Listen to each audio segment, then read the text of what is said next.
TR. பாலுவ விடமாட்டேன். எது கேட்டாலும் தெரியாதுன்னு சொல்றாரு. புதிய வழக்கு போடுவேன் அப்படின்னு சீறி இருக்காரு அண்ணாமலை. திமுக எம்பி டி.ஆர். பாலு மேல புதிய அவதூறு வழக்கு தொடருவேன் அப்படின்னு தெரிவிச்ச அண்ணாமலை, வழக்கு தொடர போறாரா அப்படிங்கிற கேள்வி எழுந்திருக்கு.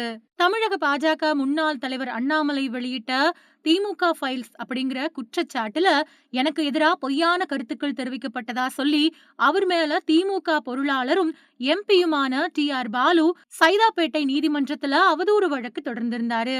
அப்போ தனக்கு எதிரா வழக்கு தொடர்ந்த டி.ஆர். பாலு கிட்ட அண்ணாமலை தரப்புல குறுக்கு விசாரணை நடத்தப்பட்டுச்சு. வழக்கு விசாரணை முடிஞ்சு வெளியில வந்த அண்ணாமலை செய்தியாளர்களை சந்திச்சாரு. என்னோட மனைவியின் பெயர்ல சொத்து வாங்கி இருக்கிறதா புதிய அவதூற டி.ஆர். பாலு சொல்லியிருக்காரு. அப்போ என்னோட மனைவி எங்க படிச்சாங்க, வேலை செய்யறாங்களா, எங்க பணியாற்றுறாங்க, சொத்து வாங்கப்பட்டது எப்படி மாதிரியான கேள்விகளை கேட்டேன். ஆனா அதுக்கு எந்த பதிலும் அவரு சொல்லவே இல்ல. அதனால டி.ஆர். பாலு மேல புதுசா ஒரு அவதூறு வழக்க தொடர இருக்கும். கட்சி பொறுப்பால தான் நான் சென்னையில குடியேறினேன். கட்சி சார்பா என்னோட நண்பர்கள் வழங்கின பணத்த நான் வாடகையா செலுத்தினேன். இது எல்லாத்தையுமே அவர் சொன்ன அவதூறு வழக்குல நான் சுட்டிக்காட்ட போறேன். நான் வாங்கின விவசாய நிலம் எப்படி வாங்கப்பட்டது அப்படிங்கிறது பொது தளத்துல இருக்கு. நேர்மையான அரசியல்வாதியா இருக்கணும் அப்படின்னு நினைக்கிறேன்னா கடினமான பாதையில பயணிச்சுதான் ஆகணும் அப்படின்னு சொல்லியிருக்காரு.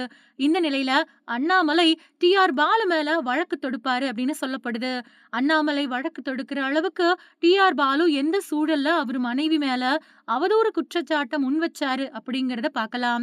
சைதாப்பேட்டை நீதிமன்றத்துல நடந்த குறுக்கு விசாரணையப்போ சேது சமுத்திர திட்டத்தின் மூலமா ஊழல் பண்ணி 10 கப்பல்களை வாங்கினதா டி.ஆர். பாலு மேல மு.க.அழகிரி ஏற்கனவே முன்வைத்த குற்றச்சாட்டு பத்தி அண்ணாமலை குறுக்கு விசாரணை செஞ்சாரு.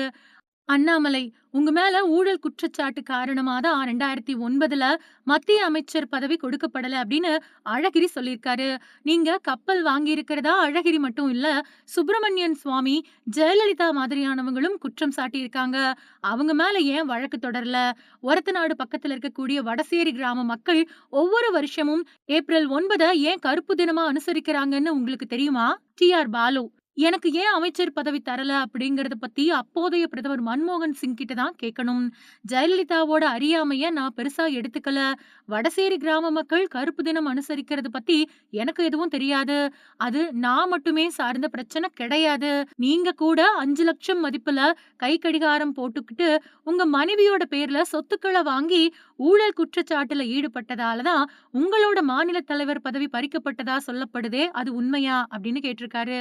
அதுக்கு அண்ணாமலை, என்னோட மனைவி என்ன படிச்சிருக்காங்க, எவ்வளவு சம்பாதிக்கிறாங்க, எந்த முன்னணி என்.எம்.சி நிறுவனத்துல வேலை பாக்குறாங்க, நாங்க 2 பேருமே அந்த விவசாய நிலத்தை வாங்க வருமான வரி செலுத்தி இருக்கோம் அப்படிங்கறதும், அதுக்காக 2.50 கோடி கடன் வாங்கியிருக்கோம் அப்படிங்கறதும் உங்களுக்கு தெரியுமா? டி.ஆர். பாலு, அத தெரிஞ்சுக்க வேண்டிய அவசியம் எனக்கு இல்ல அப்படின்னு சொல்லி இந்த மாதிரி அந்த விசாரணை நடந்து முடிஞ்சிருக்கு.